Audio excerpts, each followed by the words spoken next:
Hi, it's James. Welcome back to the channel. I'm so glad you could be here. We're going to start Matthew 16. We're going to go from verses 1 to 12. I wanted to share something with you. I had to get a new phone. My other one was having a little bit of problems. And the reason I share this is because I did not buy an S22. I did not buy an iPhone Pro Max. This is the Galaxy A32. And to me, it's important because what I'm trying to... I had a conversation with a gentleman on Friday, and I could probably do a whole lesson just on contentment, being content. See, yes, it's true, we're supposed to give our first 10%, we're supposed to tithe. I believe in being a cheerful giver, but I also believe that we are supposed to manage the other 90% in a way that honors God as well. So I don't need all the bells and whistles. I don't need the very, very top tier phone. I got a good mid-tier phone for a reasonable price, and I believe that's one way we can... I think if we honor God with our spending, if we stay within our means, that allows us to give cheerfully, and then we don't have to stretch just to keep up with the Joneses. You don't have to have the newest, nicest, biggest thing, whether it be television, phone, tablet, whatever. I mean, the iPad mini that I looked at before I bought my Kindle was like $500. And I spent, I got this on sale actually for $50. It wasn't even $50. It was on sale. The point is that I think we need to be wise with our money, and that way we can, when we do give, then we can give cheerfully. So it's just it's a important life lesson, and anyway, it has nothing to do with what we're going to talk about today. Today we're going to talk about Matthew 16. Let's get into the scripture. Speaking of my new phone, since the old phone is still connected to the GoPro, is kind of like the remote control, I can read from my phone. So here we go, verse 1. And the Pharisees and Sadducees came, and to test him, they asked him to show them a sign from heaven. He answered them, when it is evening, you say it will be fair weather, for the sky is red. And in the morning, it will be stormy today, for the sky is red and threatening. You know how to interpret the appearance of the sky, but you cannot interpret the signs of the times. An evil and adulterous generation seeks for a sign, but no sign will be given to it except the sign of Jonah. So he left them and departed. When the disciples reached the other side, they had forgotten to bring any bread. Jesus said to them, watch and beware of the leaven of the Pharisees and Sadducees. And they began discussing it, saying amongst themselves, we have brought no bread. But Jesus, aware of this, said, O you of little faith, why are you discussing among yourselves the fact that you have no bread? Did you not yet perceive? Do you not remember the 5 loaves for the 5,000 and how many baskets you gathered? Or the 7 loaves for the 4,000 and how many baskets you gathered? How is it that you fail to understand that I did not speak about bread? Beware of the leaven of the Pharisees and Sadducees. Then they understood that he did not tell them to beware of the leaven of bread, but of the teaching of the Pharisees and Sadducees. So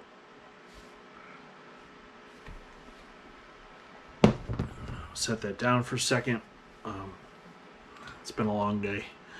I just want to stop and say thank you for everyone who subscribes. I really do appreciate you guys. And that's why I try to put good content on the internet. So that being said, we got three basic points. We're going to borrow some from Sproul's commentary and some from James Montgomery Boyce's, and here we go. So point number one we're going to talk about the sign of Jonah. In Sproul's commentary, he said, "It is strange that the Sadducees came with the Pharisees, for these were two distinct parties of the Jews, and they did not get along. For representatives of both parties to come to Jesus in a joint delegation indicates that something had them seriously concerned. Of course, that something was their mutual distrust and hatred of Jesus, so they teamed up in an unholy alliance to put Jesus to the test." So, get that set up for the next point. Switch over to James Montgomery Boyce. He says something similar about the combination of the two. Sorry, I need my glasses. This was an odd combination of forces, for the Pharisees and Sadducees held different views and were rivals and antagonists in the leadership of Israel. The Pharisees' very name means separated, and they separated themselves by strict observance of the law and traditions of Israel. They were the most spiritual people of the time, although their zeal for the law drew them into legalism and a sad preoccupation with minutiae, which Jesus condemned. They nevertheless believed in all the right things, a supernatural written revelation from God, from our Old Testament, miracles, the coming of the Messiah, the resurrection, and the final judgment at the end of the time. The Sadducees were modernists. They did not believe in miracles, although they looked for a Messiah. The Messiah they looked for was no more than an effective political leader. They were really politicians themselves, and their policy was to collaborate with and support whatever government happened to be in power at the time. But Jesus said,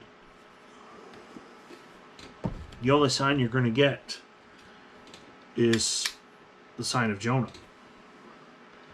And I believe that he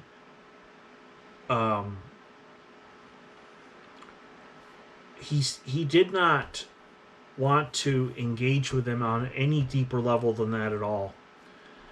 I do believe that he recognized that these two groups that did not like each other were suddenly coming together. And so, recognizing that, he tells them that they are able to interpret the weather, but they can't interpret what's happening in front of them. And of course, they wouldn't recognize the sign of Jonah, and they wouldn't figure it out until, of course, after he rose from the dead. So, my second point that I want to talk about is he's talking about the leaven, and the leaven represents the teaching of the Pharisees and Sadducees. This is important. The disciples initially didn't get it. Here's Sproul's commentary. They apparently discussed this aloud, for Jesus unexpectedly gave them a solemn exhortation to beware of the leaven of the Pharisees and Sadducees. This is a warning we also need to heed. Of course, they were thinking it's because they had no bread. So, let me get back to Dr. Boyce's commentary. Page 298.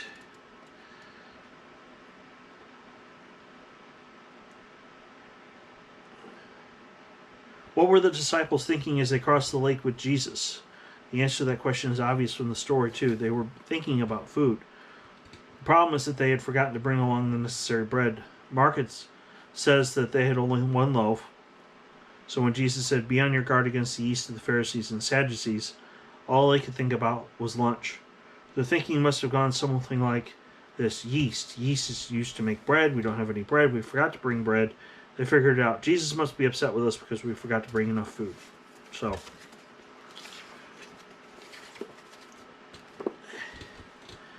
they're still thinking on a physical level. They're thinking about, basic necessities, and that's not unimportant. But compared to what Jesus was talking about, it's not very important at all. The leaven of the Pharisees and Sadducees was that teaching, in the Pharisees' case, that focused on legalism, And the Sadducees is a lot like modern liberalism, where they denied the resurrection, they denied any kind of angels or anything like that. So there's a movement today that tries to explain away the miraculous, or to explain away the supernatural. I'm trying to think of the exact term. It's deconstruction. And my advisor in seminary actually was a graduate student for Rudolf Bultmann, who was, I would consider, the father of deconstruction. And that's the kind of thinking that's going to ruined many modern liberal denominations, I can tell you that. So, point number 3, did they really understand? That's an interesting problem here. Sproul says it like this. He was telling them to watch out for bad doctrine, for it can poison the mind, the heart, and the soul. And that's what I think a lot of liberalism has done. And when you take away the belief that God's hand of providence can work in any situation, when you take away the idea that God is in control, you have nothing to stand on. Dr. Boyce says this. Remember, the Pharisees were intensely religious, and the Sadducees were very... they erred by rejecting anything that was too otherworldly or too demanding. The error is more common in our day than legalism. We do have legalists both in the church now, but most people in our day view a modern approach to everything and live as if this world and what it has to offer are all that really matter. Dr. Boyce has this to say. Jesus warns against both views. He is warning against us as well as the disciples when he says, be on your guard against the yeast of the Pharisees and Sadducees. We can miss the gospel of God's grace in Christ just as much by legalism as by modernistic unbelief. The only gospel that will do us any good is the gospel of justification by grace alone, because of Christ alone, which is received by faith alone. So,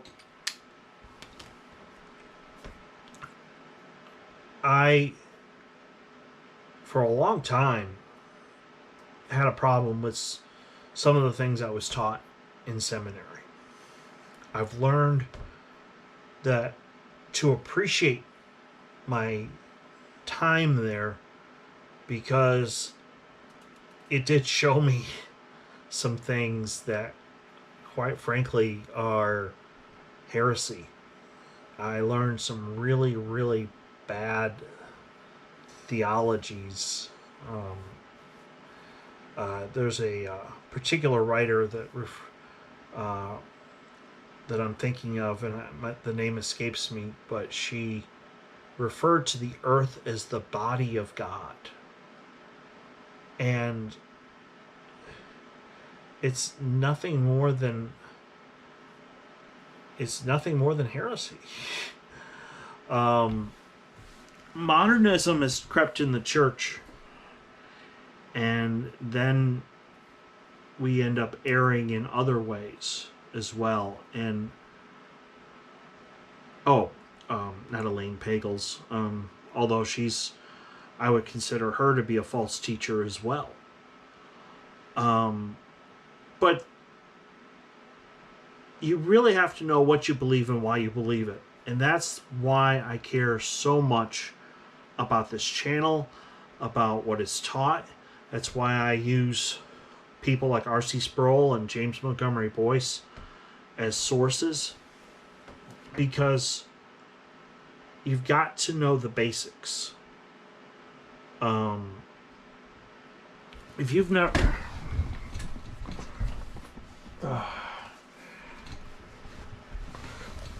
If you've never read this book, Chosen by God by R.C. Sproul, I highly recommend it, because it will take you through the basics of the Christian faith. And I know I'm going a little long. I'm going to try to wind up here. That book is a classic. And you've got to know what you believe and why you believe it, because it will affect every area of your life. And there are people out there that want to water down the gospel. They want to say that the resurrection never happened, and they want to try to talk away Jesus' miracles. And it's a watering down of the faith that the disciples, all of them, well, I mean, Judas Iscariot hung himself, but all of them except for John died as martyrs for the faith. John was later, after a failed execution, he was later exiled. But this is the message that has been passed down to us generation after generation that we have now today. Thankfully, we have, the luxury of having an electronic copy, and we have Bibles galore. But the fact that we still have this message, and it's our job to pass it on to the next generation and to the next generation, and keep it going. We're to keep working until either we die or Jesus comes home or takes us home. And so, anyway, I've gone a little long today, but I just wanted to assure you that we're going to keep putting out biblical content, and my heart is to see you grow in the faith, and that's all I really say. But thank you so much, especially my subscribers. I love you guys, and God willing, on Thursday we'll do another lesson on grace on the podcast, and until then, have a great day. Bye.